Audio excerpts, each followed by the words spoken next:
Hello, dear students. Here again, the Dilip Jadhav sir.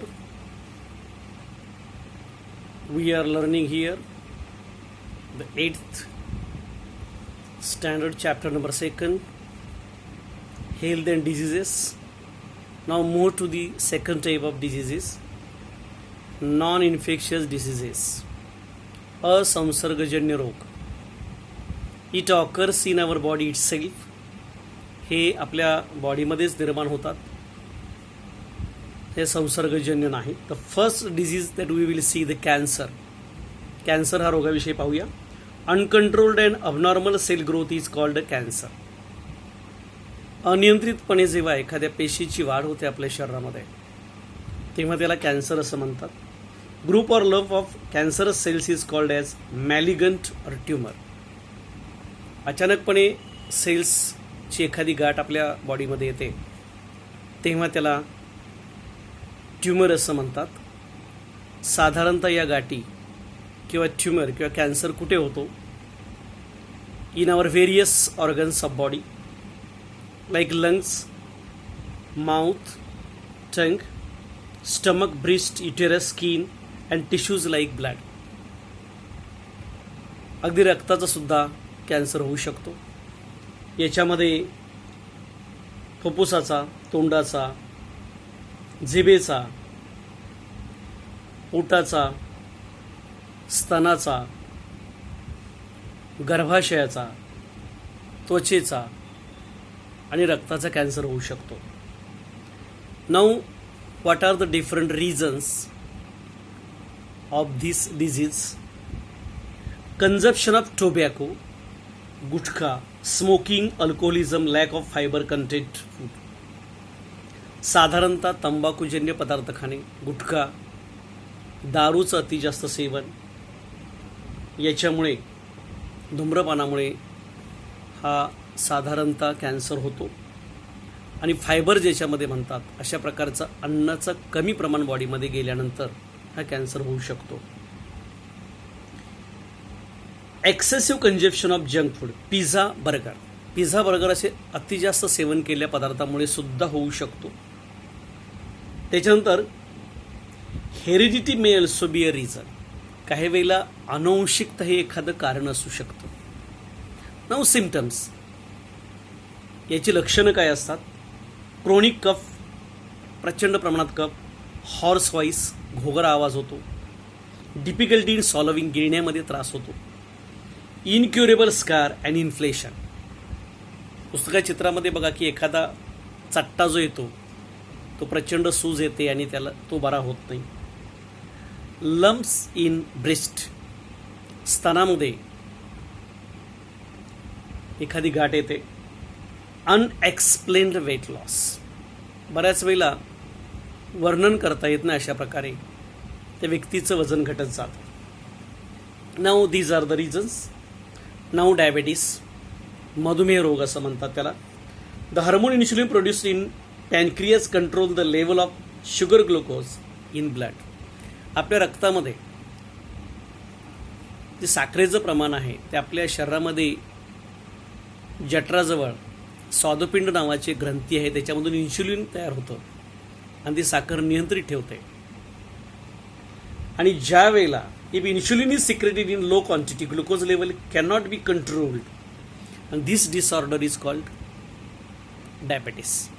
Insulin level जेव्हा घटते तेव्हा sugar level किंवा साखरेचं प्रमाण नियंत्रित होत नाही आणि यालाच डायबिटीस असं म्हणतात. याची लक्षणं आहेत फ्रिक्वेंट युरिनेशन ऑफ ॲट नाईट, रात्रीचं वारंवार लघवीला होतं. इनक्रीज्ड ओबेसिटी और वेट लॉस, अचानकपणे वजन वाढणं किंवा वजन कमी होणं.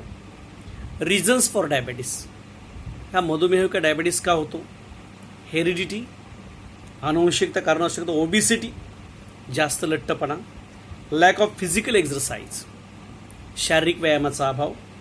मेंटल स्ट्रेस, मानसिक ताणतणाव. Now the third disease that we are going to see that is the heart disease, हृदयरोग. Efficiency of the heart decreases due to decreased blood supply and hereby oxygen and nutrient supply to the heart muscles. बऱ्याच वेळेला ऑक्सिजनचा, पोषक द्रव्यांचा रक्ताद्वारे हृदयाला पुरवठा कमी होतो. This may cause heart attack, आणि याच्यामुळे हार्ट अटॅक उद्भवू शकतो. What are the symptoms?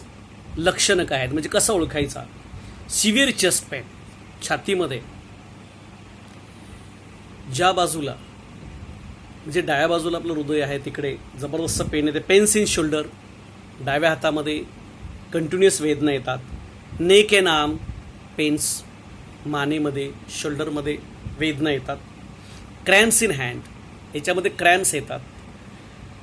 अनइझीनेस, अस्वस्थता प्रचंड निर्माण होते. अँड ट्रिमर्स, अंगाचा थरकाप वगैरे होतो. रिझन्स ऑफ हार्ट अटॅक, याची कारणं काय हार्ट अटॅकची? Smoking, alcoholism, diabetes, hypertension, obesity, lack of physical exercise, heredity, mental stress, अँगर, अँक्सायटी. धूम्रपान आहे, त्याच्यानंतर मद्यपान आहे, डायबेटीस आहे, हायपरटेन्शन, अति जास्त टेन्शन, लठ्ठपणा, शारीरिक व्यायामाचा अभाव, आनुवंशिकता, जास्त मानसिक त्रास, क्रोध आणि चिंता. आता हार्ट डिसीज जो आहे तो बरे करण्याचे अनेक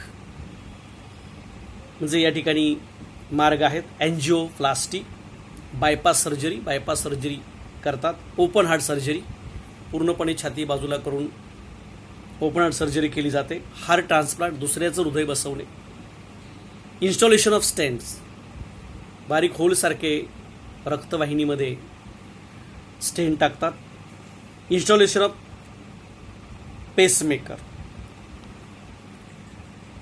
हे विविध प्रकारचे आपण रोग पाहिले.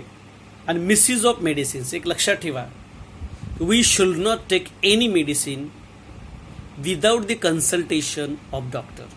कोणताही रोग असेल नसेल, डॉक्टरांच्या सल्ल्याशिवाय आपण कोणतंही औषध घेऊ नये, ते घातक आहे. Overdose of antibiotics may lead to nausea, stomach ache, dysentery, rash, white patches on tongues, etc. जास्तीत जास्त आपण विदाऊट कन्सल्टेशन जर औषधं घेतली, श्वसनाचा त्रास होऊ शकतो. त्याच्यानंतर प्रचंड पोटामध्ये दुखू शकतं, डिसेंट्री होऊ शकते, रॅशेस अंगावरती येऊ शकतात. याची काळजी आपण घ्यायला पाहिजे. Generic medicines are also known as general medicines. These are very cheap medicines. Alternative medicines are much as effective.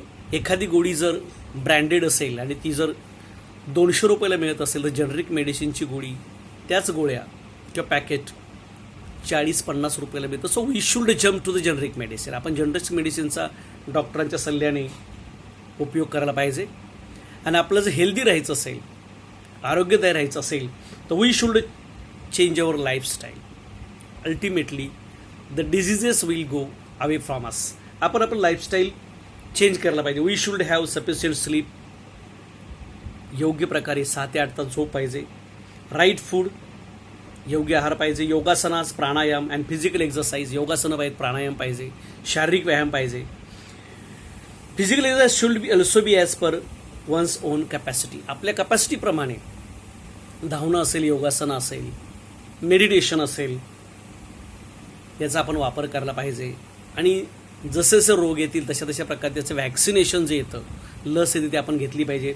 Just the whole world is talking about the corona. So the vaccination may arrive in India after the January-February. We should take or we should jump to the vaccination. We should have the vaccination of corona to prevent the disease corona, that is COVID-19. So I will provide you the notes. Please take down all the notes. Everyone has to watch this YouTube video very clearly again and again and write down all the notes in your notebook.